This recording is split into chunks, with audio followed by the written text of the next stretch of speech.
Hello my viewers, welcome back to the channel. By the video title, you know what this video is about. We're diving into the top 151 players in college football, the list that CBS Sports made. I'm not about to go through the whole list, of course.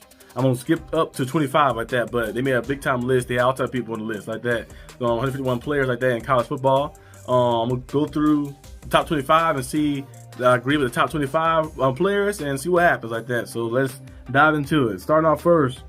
I haven't seen the list yet. I saw the article. I think this morning. I saw the article. I was trying to look for some college football stuff, and I clicked on it. I haven't seen the list yet fully, so I'm gonna dive into it first time. Okay, they got Notre Dame cornerback Benjamin Morrison. I heard his name a lot. You know, I've seen a little bit of his stuff. Not everything of his stuff. I've seen a little bit of his stuff. He good. Most of the cornerbacks I've heard the past few years have been, bigger cornerbacks who can stay with guys like that, who goes very good in press coverage, man-to-man coverage as well. And he's one of those guys too. I know they was mentioning him, Benjamin Morrison, Will Johnson, of course Travis Hunter. Those have been the top guys that name been circling around like the top cornerbacks in the league. I don't know if Travis Hunter going to be a corner.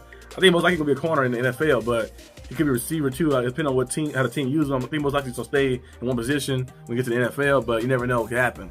But Benjamin Morrison can guard guys, press man-to-man coverage. He's very good and distinctive, have good IQ, and matching guys step for step on the route. You've seen a lot of plays like that. We go out there and do that. I need to watch more of his stuff to get a full breakdown analysis on him. But what I've seen a little bit of, he's a pretty good player like that. This year I'm gonna be diving into more like just individual players, individual people on different things like that throughout the season instead of waiting close to the end. Because usually I just watch it just for fun, just watch it, give my review and takes for fun like that. But this time I'm gonna be diving into more of the stuff. So I can give you guys more content and stuff from the college football side as well. So yeah, so I think he's gonna be a nice player. They got him at 25 on the list. And 24 on the list, they got Barry Carter. That's that linebacker from Clemson. I don't know too much about him, but I'll dive into him a little bit more. 23, they have Trey Harris, Ole Miss. They have Evan Stewart. I'm not saying like that, Evan Stewart. Evan Stewart from Oregon at 22. I know about him. I remember I mentioned him before on the channel when the Steelers, to kind of draft him like that. I feel like he's an amazing player. He played at Texas A&M last year, here in Texas, and he also he was a good player there too as well. He hit the transfer portal, got to Oregon. He's an explosive type of player, good route runner, route technician, a guy who's versatile, can do a lot of things inside, outside, put him all around the field and make some plays. The only knack on his game is that he's smaller in frame. He's 6 foot, but he's smaller in frame, like he's only 175 pounds. But I think as things kind of like goes on, he probably get better and bigger and stronger as this season goes on, and also next year when we get to the NFL as well. He's gonna be a big time piece for any team to get this coming season. I don't know what I'm saying like this, like the draft happening, but I mean, it'll be a big time get for any team in the NFL to get, of course. But he also gonna be a big time season. I think he's gonna be up there for consideration for a lot of awards as well. He's an amazing player, a big time playmaker. I like him, of course. Emeka Ibuka, I like him as well. I like Isaiah Bond. Those receivers right there are gonna be some of the top guys in this draft class, I think. So yeah, Evan Stewart is amazing. And plus, I feel like he hasn't reached his potential fully yet. He still have a lot of things to learn because there's a lot of things in his game that people can say, okay, he's good, but I feel like he can be even greater in those aspects of things and certain things he do like that. So he's good at all 3 levels too as well. Short field, midfield, and deep down the field as well too. So I think he's gonna be a nice piece for the Oregon Ducks like that. They got him in the transfer portal, and they have with a new quarterback as well. So we're gonna see how they look. They should be a team up there in top threshold. I think this year is different too in college football, if I'm not mistaken. I think this year they have more teams in the playoffs, so we should see some crazy games like that and some more exciting play. Moving on next to 21, they got linebacker Jay Higgins. I'm not too familiar with him, but I'll dive into it more later as time goes on. Okay, there you go. They got Dylan Gabriel. Yeah, remember last year with Oklahoma Sooners. Played pretty good with them. He had like 30 touchdowns last year. Played pretty good with Oklahoma Sooners, hit the transfer portal. Now he's with the Oregon Ducks. So we're going to see how he looks with them. Nice player. He kind of came out. I don't really know too much about him until last year. I remember watching that. I was watching the Texas. I think he played at UCF when we first got in the league. Like that, he transferred to Oklahoma. I watched the Texas versus Oklahoma game. I think it was like the 3rd week or 4th week or something. They was going at it, and he was out there balling. He was out there balling, making big time plays. On 4th down, big plays and getting those big time clutch touchdowns. I was like, who's this guy? Like Dylan Gabriel. I was like, okay. And I remember I marked him down. I kept monitoring him and watching him. Like, okay, he's gonna be pretty nice. They say he wasn't in the draft this year. He gonna in the draft this coming season like that. Next year like that. I think it's probably his last year. So he was looking pretty good. So I was like, okay, let me monitor this guy. Now he's with Oregon like that. In that atmosphere, a little higher threshold. You got Evan Stewart on your team now as well. It's gonna be a little nice squad over there. A nice squad. They got Caleb Downs, safety of Ohio. They got him at 19. That's the one that played for Alabama. Remember, Alabama kind of lost a lot of guys. They lost Isaiah Bunn. They lost, of course, Caleb Downs as well. Some other people too as well, because when Coach Saban left, a lot of guys kind of left too as well, because they came there to play with Coach Saban, because Coach Saban promised them one thing: I can get you to the NFL. Now the system is different. We're gonna see exactly what happens. I think that Alabama will be all right, but most of the guys left. Caleb Downs is a good player, good in coverage, run support. He can do a lot of stuff like that. One of the versatile safeties are guys who you just rely on. They're going to strip everything. Your run defense, your pass coverage defense, and zone. If you had to guard up guys in man-to-man, you can do that too as well. He's a nice piece to have. So Alabama losing him is a big loss, but him going to, of course, Ohio State is going to help them out a lot. So we're going to see how he plays out that year. They got Malachi Starks at 18. They have, of course, Abdul Carter at 17. Harold Perkins Jr. at 16. They got Quinn Ewers. Remember last year he played pretty good. I think last year was like one of his best years too, because let me look at his numbers actually. Because I think last year, kind of in the years before last, he was playing good, but he wasn't playing this good like he did last year with Texas. They fell a little short, of course, in the playoffs to the Washington. What's his what was his numbers the year before last? Okay, let's see. Year before last, he threw 22 touchdowns, 6 interceptions. Yeah, last year he balled out a little bit. 37 touchdowns. He had 5,000 passing yards and 12 touchdowns. 12 interceptions like that. The year before that, I think he. Wait, no, this is full. That's a full career thing. There go right there. It's 15. Yeah, 15 touchdowns and 6 interceptions. He threw 22 to 6 last year as well like that. Had more yards like that, doubled his yardage, and did pretty good with getting touchdowns up and a passer rate of 158.6. He was balling out last year. I think last year he kind of like stuck out to be more of a legitimate quarterback type of player like that last year. I wasn't really too familiar with his game until last year fully. I started watching some of the Texas stuff. I was like, okay, he's not too bad actually. They got his team to the playoffs, and hopefully this year we can see if he can get his team to the Natty game. I don't know when the last time Texas has been in the national championship game either. Let's dive into the next person. Isaiah Bunn. I mentioned before too. A lot of these goddamn receivers have these crazy speed. Isaiah Bunn, one of those guys. Now last year Texas had Mitchell, or not Mitchell, and they also had, of course, the one from the Chiefs. What's his name? One from the Chiefs. What's his name? The Chiefs.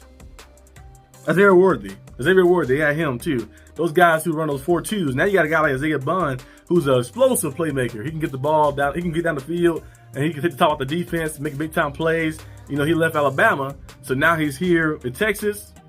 He's gonna be balling out too as well. I think you got a big time speedster, another speedster added to your weapons. They got a receiver. Can I pronounce that name? Tatoria McMillan. I'm not too familiar with him. It says 6'5", 245 pounds, 205 pounds. So it's a big receiver. I ought to look into him. Ohio running back Quinshawn Junkins. They got Michigan cornerback Will Johnson, like I mentioned before. Will Johnson is a bigger cornerback. He's like 6'2", 205 pounds, I think, as well. He can play. He played very physical defense. He's gonna be on press coverage like that. He's gonna be on you physical time on the whole time. The only thing that's a knack on his game is that sometimes he might get too physical sometimes like that, and he might get a lot of penalties. But you rather have that than the other guy, just beating you and beating you around and stuff. But he's a big cornerback for Michigan. Michigan got a great defense. They had a great defense last year when they won the national championship. Great defense this year. The quarterback situation is still a little questionable, a little bit, so we'll see exactly what happens. But when you have a guy like Will Johnson on the back end of your defense, you're gonna be good. You'll be good. I think he might be, in my opinion, he could be the top cornerback. You can kind of debate maybe him or Travis Hunter, depending on how you want to debate it. But he could be the top cornerback, really. I think he's up there. You got Texas offensive tackle Kevin Banks. You have Oklahoma State running back Ollie Gordon II. You got Carson Beck. Carson Beck is pretty solid pocket passer. He's one of those kind of typical pocket passers. He did run a 4.8 though. He can get out of the pocket a little bit if you have to, but he's most of the guy when his feet are set and plant, he can deliver some strikes. He's very accurate like that. He got to get better a little bit maybe on some of his deep ball stuff, a little bit, but overall he's a nice player. He had a great zip on the ball, can make things happen. He had the best when throwing on the run. He's more of a stationary type of guy. When the feet are set, he can get it done. Now the quarterback situation and kind of play style is a little different nowadays, of course. You know, they got guys who can do dual threat things, guys who can get out and run with their legs and throw on the run, these sidearm passes, behind the back passes, and all type of crazy stuff like that. But he's more traditional style quarterback, stay in the pocket, getting the feet set. He got great pocket awareness. He know how to step up in the pocket and know where to step, to deliver the ball, to get to his guys and stuff. So he one of those traditional quarterbacks, but he's still pretty good, I think. And Georgia is a good organization. They've been doing a good thing for the past few years, haven't been producing. I think more actually kind of maybe than the past few years in Alabama have been producing to get to the NFL. So I think Carson Beck might be another one they get there too as well. So we'll see exactly what happens.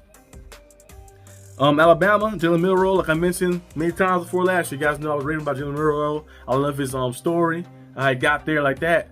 Got to his position where he's in. A lot of doubters. The only thing that's really a knack on his game is his accuracy sometimes like that. Because he has moments where he's real good and real accurate. Big time playmaker, of course. He can get he put the ball in his hand like that. He go out there and scramble, make something out of nothing. He's very good at doing that, but sometimes he can get a little inaccurate. If he can stay consistently accurate and be solid like that on like routine throws, he's gonna be unstoppable. He's an amazing player, amazing athlete, has the arm strength to deliver and stuff, the athleticism to make plays and stuff for the team. He's a great player. So they got him at number 7 on the list.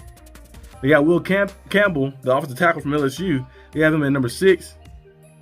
They have Luther Burden on the 3rd, receiver from Missouri at number 5. They have Shedeur Sanders. You guys know Shedeur Sanders, you know, Mr. Hold the Watch Up. If the offensive line can block and give him time, he can go out there and ball out. Because he was playing pretty good like that. But I just feel like that he didn't have enough time on some plays. I remember that UCLA game was probably the one I can recall the most. It was lighting him up. I think he got sacked like 6 or 7 times that game. It was lighting him up the whole time like that. He had grass stains on him, blood stains on his knee, all type of stuff going on like that. So they was like jacking him up. So hopefully the O-line is better this year. I know they got that big recruit they brought in. So hopefully it's better, way better this year like that in the trench play. Because in college, you really got to win the trenches. Of course, in the NFL, you have to win the trenches as well. But in college, that's the main thing. Like, if you can't win the trenches, like you can't run the football, or you can't protect the quarterback, or get to the quarterback, you're going to be losing a lot of games like that. Last year, the Colorado did improve. The year before Deion got there, they won 1 game. Last year, they won 4 games.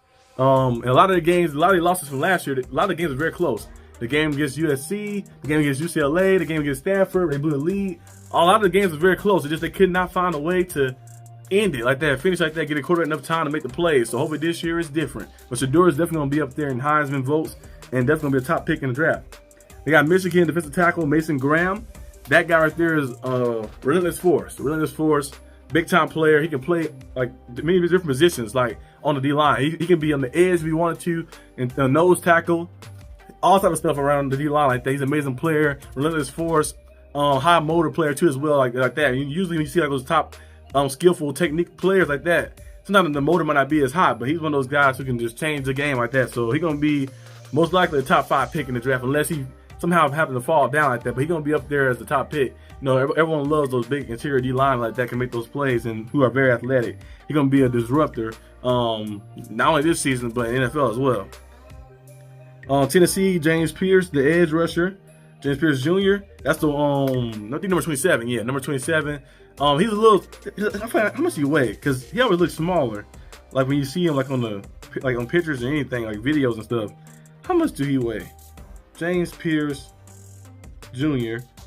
Height and weight. He's 6'5", 240. See, he's 243. I don't know. He just seems a little smaller on some of the pictures like that. You see him sometimes. Maybe it's like a little more leaner style like that. Because he's 6'5", a little taller and stuff in a sense. But he's a nice player. Good player. He's going to be a top player for sure. He had 10 sacks last year, I believe so. Yeah, I think it was 10 sacks last year. I think that was like the second time getting that or something like that. Nice player. Playmaker, game changer as well. So him being number 2. And I'm most likely guessing that number 1, I think I have like a hint. But number 1 is most likely is probably Travis Hunter. Yeah, kind of figured that because I didn't see him on the list yet. Travis Hunter is number 1. You know, of course, the stuff he do as a receiver, as a cornerback, he do all type of stuff like that. He's just a game changer, a playmaker, and something we haven't seen in a while like that, generational like type of player like that. I don't know if he'll be the first pick of the draft most likely because I've never seen a cornerback or go first pick in the draft. Unless, I don't know if he's going to be drafted as a receiver either or a cornerback. They're just going to say Travis Hunter, the player. Like that, what position he's going to choose to play. I think he's probably better at playing corner because I feel like he's more naturally gifted at corner. His athleticism, the technique he played with as well. But receiver, of course, come with flash, a little flash and bang, a little bit like that, playing receiver, getting the touchdowns and getting the stuff that happened too as well. He uses quickness and stuff. So we'll see what happens. We'll see what he does. But this season, I know with the Colorado, he's going to do some phenomenal things. Especially if they have the O-line can block enough and well enough to give him opportunity and chances. It's going to be good. But that's all I got for this today, guys. Hope you guys enjoyed this video. If you did, leave a like and subscribe for more content. I'll try to dive into more of the players on the list, on this list, and of course other players too as well as the season goes on. Get more into it so I can bring more different analysis and different things like that and projections throughout the year. So yeah, be on the lookout for that. And I'll see you guys next time on the channel. Peace out.